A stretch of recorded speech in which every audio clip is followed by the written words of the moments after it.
Okay. Well, thank you for coming out in this late afternoon on the last day of class. But it's my pleasure to introduce and also partially to say goodbye to Michael Mraz. He's been visiting here from Vienna, the Technikum Wien, actually. Actually, Vienna is a beautiful city. It's a home to Gödel and Freud and a few other famous people. But Michael's been here working on a rendering system he's been building, which is very different than what we do in class. So he's going to show us how to render the world using a single triangle using efficient distance field rendering. Michael? Thank you very much. So, hello and welcome to this talk. Thanks a lot for coming, and my goal today is to show you how distance fields can enrich your life. So, let's get right to it.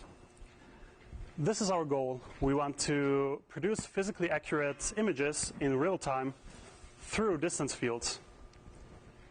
So my agenda for today will be to answer these three questions for you. First, what are distance fields? What are they good for? And finally, what can we do to make them faster? So many of you have taken Rachel's procedural course, and you should know the answers for the first two of those questions. But I'm going to go over all of them to get everyone on the same level. So what this means is we're going to talk about distance fields in general, then about rendering and rendering techniques with distance fields, and finally some approaches for optimizations. These are culling, world distance fields, and rasterized sphere tracing. So let's start with our first point. What are distance fields? Well, distance fields are all functions that answer a very specific question. And this question is, for any arbitrary point in space, how far is this point from the closest surface?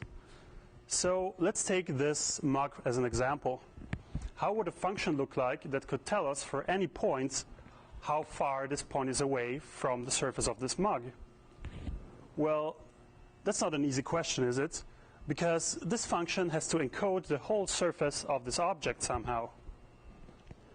So maybe we can answer this question if we step back a little bit to a simpler object. How about this sphere? How would a distance function for the sphere look like? Well, that's a lot easier, isn't it? We just need the point and the center of the sphere and calculate the distance between the two. And finally just subtract it from the radius of the sphere, and it will always give us the correct distance to the surface of the sphere. And this also reveals a very interesting property of distance fields. So what happens if our point happens to be inside the sphere itself? Well, we'll still get a correct distance, but the sign will be actually negative. So this is a very interesting property and is the reason why this structure is also called sign distance fields, or SDF for short. So now we know the distance function for the sphere. Are there other well-known distance functions?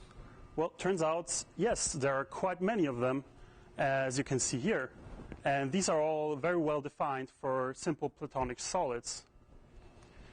These are all relatively cheap to calculate, but more on that later. So now we have these simple examples. How can we make more complex shapes out of them? Turns out that there's a set of very simple Boolean functions that allows us to merge these distances together. So you have your OR, your AND, and XOR operations, which, as you can see, are just very simple min and max calculations that need to be performed. And there are many more complex blending functions, many of which have very interesting visual properties. But let's stick with these simple ones for now. So what can we do with these? Well, going back to our coffee mug example, with the techniques that we now have learned, I think we can try to model this mug. We could just start by taking a torus for the handle and merging that with a cylinder for the main body, and finally subtracting a smaller cylinder to hollow out the mug. Of course, that would only be a very crude approximation of this image, but I think you can get the idea how you can make very complex distance fields out of very simple parts. And this is very similar to, obviously, to constructive solid geometry, which you have for modeling with mesh geometry. Okay, so what are distance fields good for? Well, you can use them to render an image and texture it. You can use it to calculate soft shadows and ambient occlusion and translucency approximations. But these are just the very simple basic techniques that you can actually do. There are many more fields of research on distance field global illumination, distance field reflections, and so on. So all of these effects can be created through one and the same algorithm, and this algorithm is called sphere tracing. So what we essentially want is an algorithm that can tell us the intersection point between any ray and a distance field. So let's take as an example this distance field here.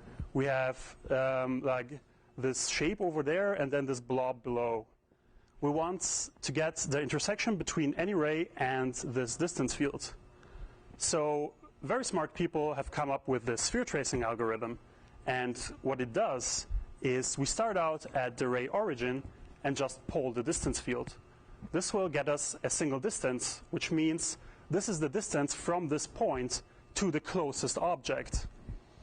This means that this distance that has been returned is just a radius of an unbounding sphere, which means that no object will be closer than the radius of this sphere, which you can see in blue.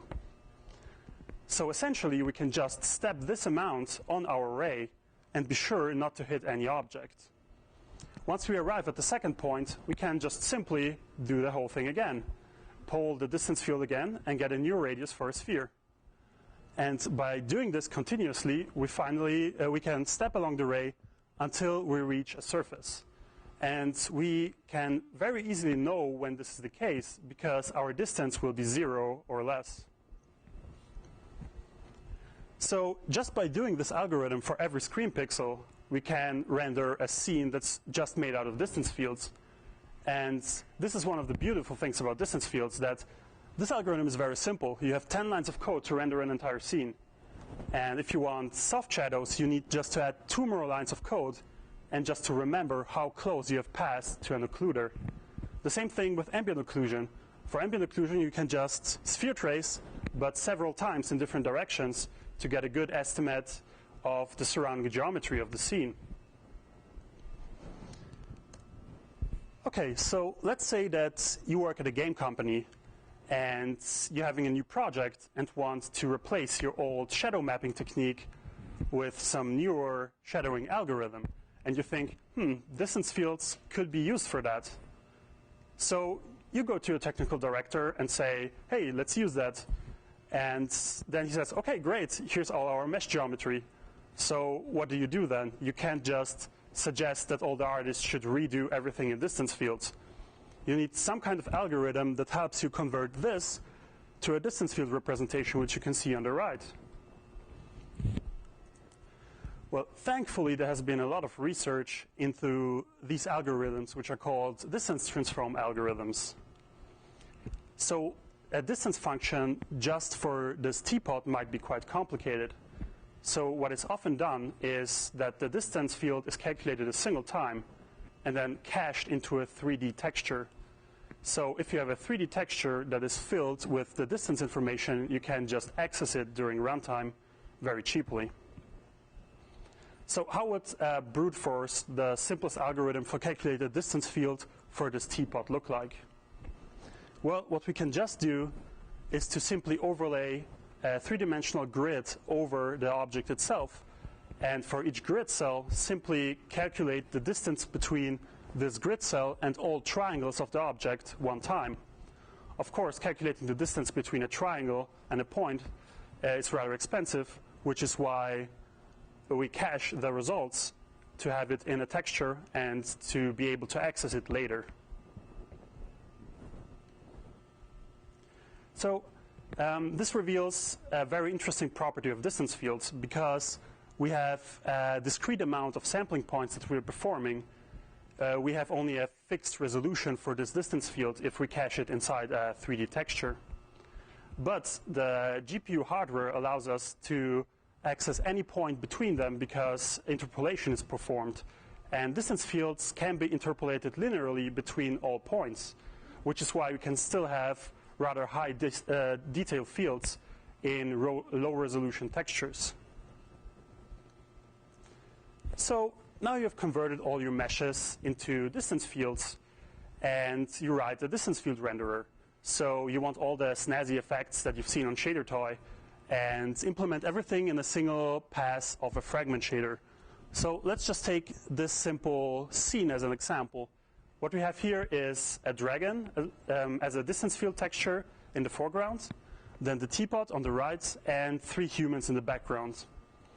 All the room geometry is actually just made out of implicit functions that are merged with these Boolean operators.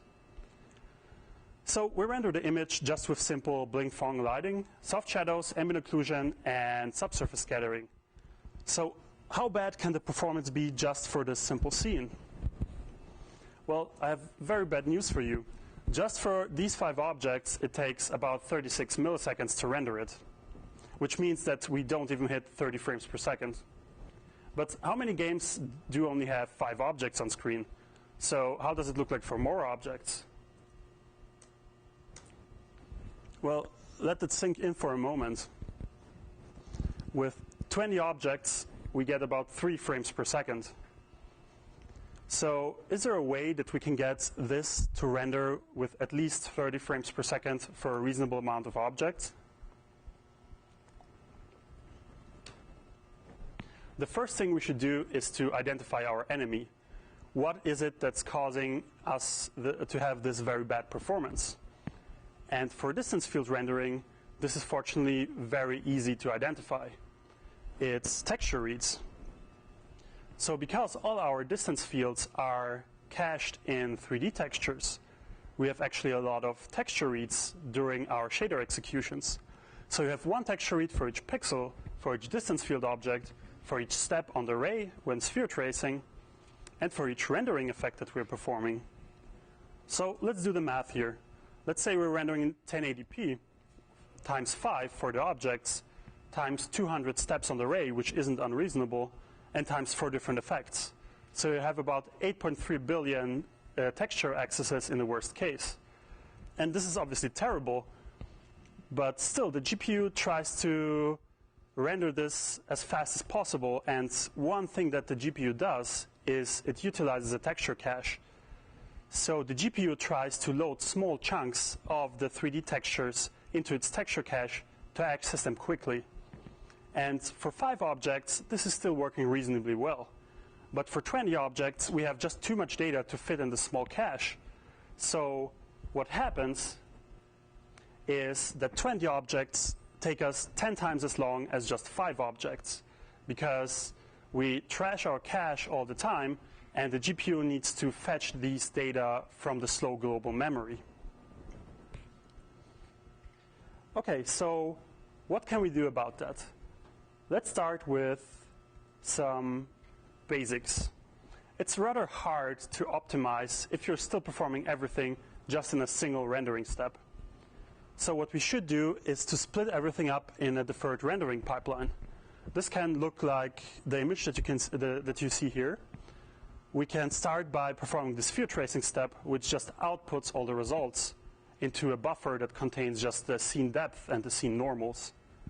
Afterwards, we can calculate ambient occlusion and shadows at the same time, because they don't have any interdependencies between them. The resulting buffers can then simply be merged together in the shading and lighting calculations. And finally, some post-processing with temporal anti-aliasing can be performed to increase visual quality. So there's no real reason why these discrete steps should be performed with normal fragment shaders, because we don't render actual geometry. There's no reason for vertex transformations to take place. So we can perform these calculations in compute shaders, which gains us about 20% performance compared to our naive single shader approach. So what other tricks can we use? How about something that's already heavily in use for regular engines? What we really want is to reduce the number of texture reads. So we could start by reducing the number of textures that need to be checked for each pixel, because there's no real reason why we would need to check all the screen distance fields if we're checking just a pixel in the corner. So this is where our old friend culling comes in. What we can do is just wrap all our distance fields into neat little bounding boxes and then perform a pre-processing step where we just create culling lists by intersecting an array with these bounding boxes. What we actually do is perform this culling step in 1/8 of the screen resolution in each dimension, which results in 8 by 8 pixel tiles, which then contain the called object lists. So when the sphere tracing algorithm calculates the depth of the scene and tries to find intersections, it first checks the called lists in order to find which objects it should even check for its position. Obviously, a BVH or a similar structure can be used to speed up these calculations even more. So just with this simple culling technique, how much performance do we gain? So as you can see here, just by using culling, we are almost twice as fast, but still way off for 20 objects of our at least 30 frames per second goal. So let's just continue with optimizing. Where else can we reduce texture reads? Well, how about the number of screen pixels? So for the initial sphere tracing, where we find the scene depth and normals, we need to perform that in the resolution of the screen itself. Otherwise, we get very visible pixelizations. But how about shadows and ambient occlusion? These calculations contain mostly low frequency information anyway, so we can preserve that very nicely even though we render that in a lower resolution. So what we do is we calculate the shadows in half the screen resolution in each dimension and ambient occlusion in 1/4 of the resolution. So obviously this leads to huge speedups because we only need to calculate 1/4 of all pixels for shadows and 1/16 of all pixels for ambient occlusion. But if we were to just use this low resolution buffer, the result would be the image on the left. So you see very visible pixelization artifacts which result from just naive bilinear filtering from the GPU. So we want to get rid of these pixels, and the easiest way to do that is just to apply a blur. And you can see that in the center picture with a Gaussian blur applied. Unfortunately, just by using a Gaussian blur, also all our ambient occlusion information is just smeared all over the image, not preserving any edges of the object. So what we really want is some kind of blur algorithm that still preserves all the object edges. And this is where bilateral filtering enters the picture. With bilateral filtering, we can perform a blur that still maintains sharp object edges. This is done by not only comparing the neighbor pixel distance, but also the neighbor pixel normal and depth compared to the center pixel.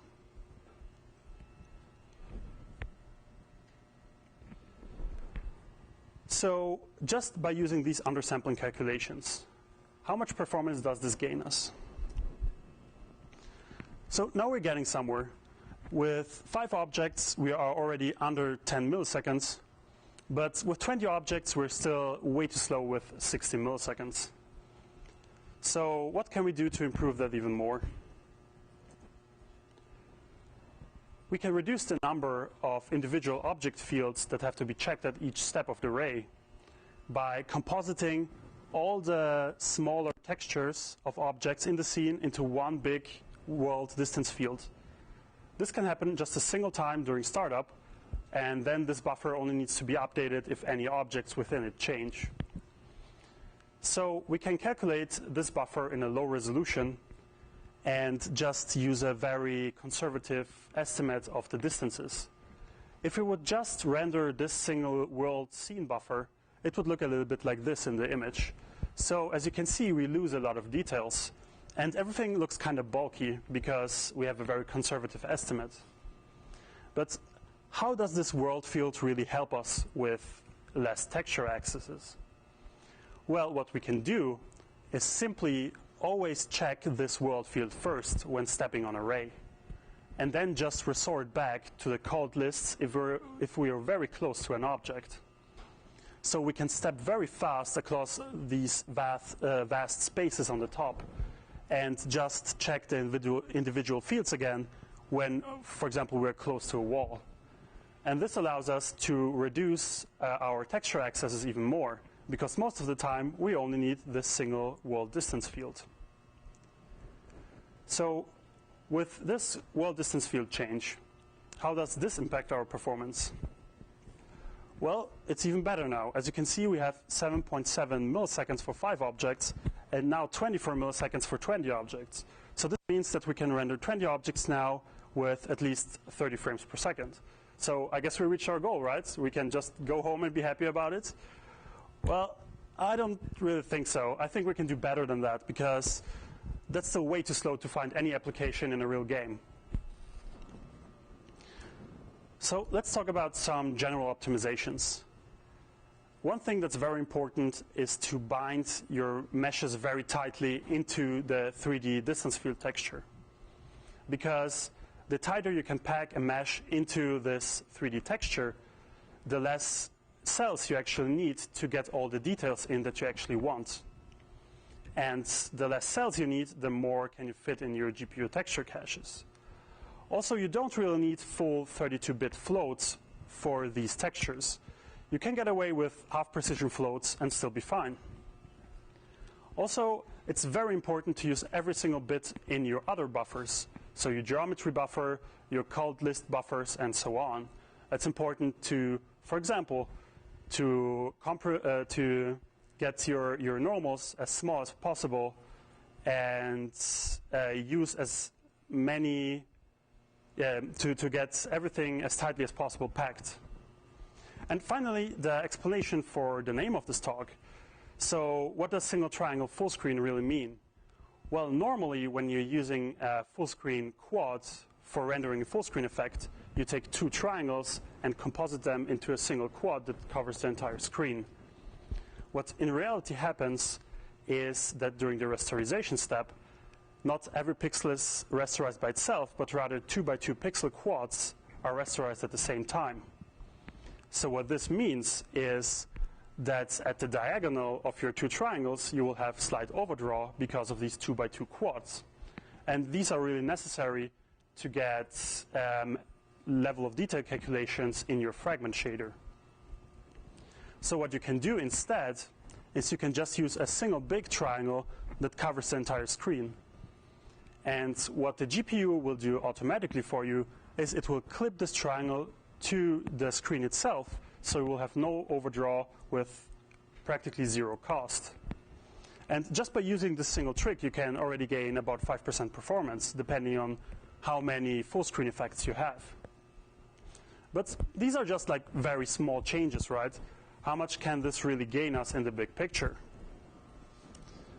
Well, as you can see here, just with these memory improvements, we can render 20 objects in about 7.5 milliseconds.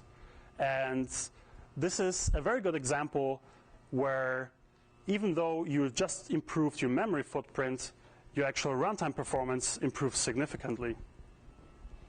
But now this is for only 5 and 20 objects. And how many games only have 20 objects on screen? How does this picture look like for more objects?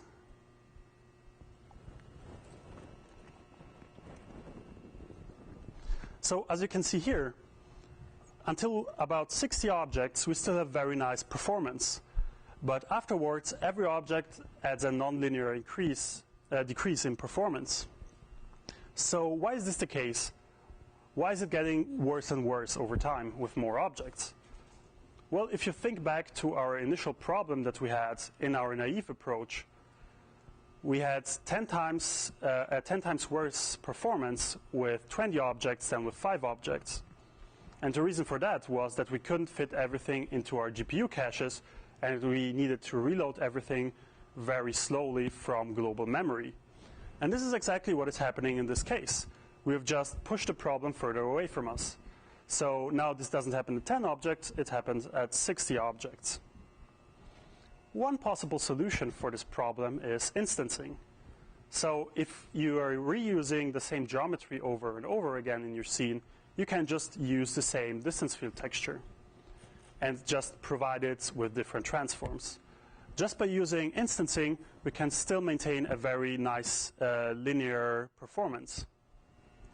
But what about if you would like to use many different objects in your scene and still have a nice linear performance?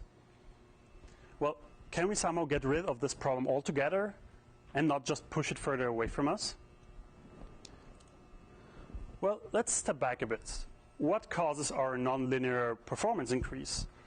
Well, as you have heard before, it's because we can't just fit all the textures at the same time into the GPU cache while we perform a single sphere trace to find an intersection point.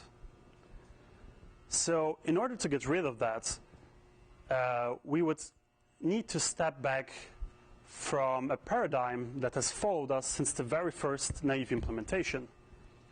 And this paradigm is that we need to perform all these sphere tracing calculations for all objects at the same time during a single pass. What we can do instead is to create actual geometry for each bounding box of each distance field. After we've created these actual vertices, we can just tell the GPU with a separate draw call, hey, draw one of these boxes, please. So when we draw one of these boxes, we know that the actual surface of the object has to be inside this box. And we can just perform sphere tracing again once we reach the fragment shader stage. So this allows us to actually have a very low amount of steps, because we know once we exit the backside of the box, we won't hit the object anymore. And after we have determined the correct surface, we can just write it to the depth buffer to use the actual GPU to perform depth testing. So what are the upsides of this technique? Well, obviously we only need a single distance field per draw call, and we need much fewer steps to get through the field, because we know when we can stop testing. Furthermore, it gets rid of some very characteristic sphere tracing artifacts that you encounter often. And most importantly, it fixes the problem that we had initially, because we draw every object with a single draw call. We only need to have one single texture that needs to be accessed for sphere tracing. So there would be no point of a pro section without cons, right? So what are the downsides of this technique? Well, the biggest downside is that we have a lot of overdraw. Because we trace each object separately, it is possible that the same pixel gets traced over and over again because there's just empty spaces in the distance field texture itself. And overdraw is already pretty bad for regular rendering, but it's even worse in our case because we perform very expensive sphere tracing operations for each pixel. So in order to manage this overdraw, it is important to order all your geometry front to back before drawing, and also to pack all your distance field textures as tightly as possible. Furthermore, there's a special case if the camera happens to be inside one of the bounding boxes. Because we perform backface culling, and if the camera would be inside the box, then we wouldn't draw the object at all. So this has to be handled separately. So how does the performance look like for this rasterized sphere tracing technique? Well, this is the performance just for a single sphere trace without any shadowing or ambient occlusion techniques. As you can see here, the rasterized technique starts out slower, but then overtakes the full screen approach once we hit 60 objects. This is of course because the rasterized technique doesn't hit the same threshold of GPU cache. So what you should always remember here is that our full screen approach uses all the optimizations that I told you before. So we have our world distance field, we have our culling and everything. The rasterized approach uses none of these. So if we could port these techniques to the rasterized tracing approach, we would get a much better performance in all cases. Okay, so this is how our pipeline looks in the end. we have the world distance fields composition initially, and then only when it's necessary. Then we perform culling before we do the sphere tracing to get the depth and the normals of the scene. Then we calculate shadows and ambient occlusion at the same time. These also have a culling step beforehand. And they are upsampled afterwards with the bilateral sampling technique. These are then composited in a shading and lighting step, and afterwards temporal anti-aliasing and motion blur is performed. So how does the future for distance fields look like? Well, distance fields are already supported in the Unreal Engine 4. Unreal Engine 4 uses distance fields for soft shadows, ambient occlusion, and also pretty soon for global illumination. And of course, this is still a very high-end feature, which can be enabled for your specific game or scene. But still, this support from a major engine developer should show that also Epic sees a future in this technique. Also, this is currently a very hot research topic. So if you're interested, there's still lots and lots of different techniques and research that can be done in this area. A few closing thoughts. So the whole source code for the engine is available at GitHub, and you can get it there. And there's also lots and lots more intricacies and techniques that I just couldn't cover here. So if you're interested, don't hesitate to ask or get my full thesis at the same repo. There are a lot of resources to get into distance field rendering, and it's very easy to get very nice and cool results very fast. So if you're interested, go to Inigo Killer's blog or Shader where you can see very nice examples. Finally, I'd like to thank Daniel Wright for his SIGGRAPH 2015 presentation, Dynamic Occlusion with Signed Distance Fields, which gave me an inspiration for many of the presented techniques.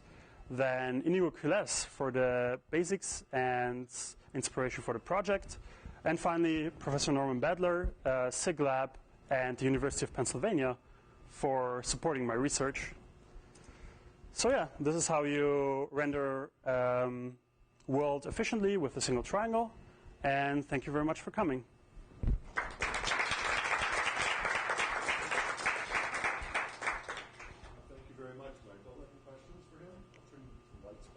I'll put you in the dark so we can see your pictures.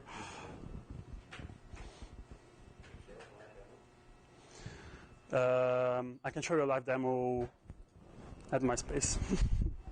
Yes. Did you look at custom culling and occlusion culling? Yes, so you can use custom culling. Of course, in combination with the other culling techniques, this will mostly come in when you have a very big object counts. Because for the tests that I've run, I've tried to fit all the objects into the same frustum in the screen at the same time. So of course, if you have bigger scenes with bigger worlds, frustum culling will be very useful there. So with frustum culling, does the SDF calculation move when you change the camera's angle? Yeah, so you would perform the culling only for the objects that are currently in the frustum.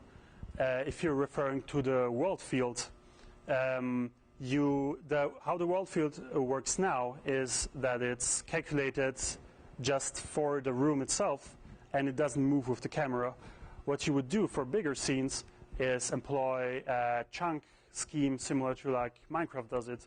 So you would calculate several different world fields depending on where you are. Yes? Yes. So, in essence, the lighting techniques are rather disconnected from distance fields. You just use them for acceleration of the calculations. So what you could do is calculate the light bounces that you need through sphere tracing. But this is obviously still very slow and still in research. I think you've given some people some incentive to do this more. Thank you Hopefully. for doing this. And Thank you. If you enjoyed your stay, you should feel welcome to come back in the future.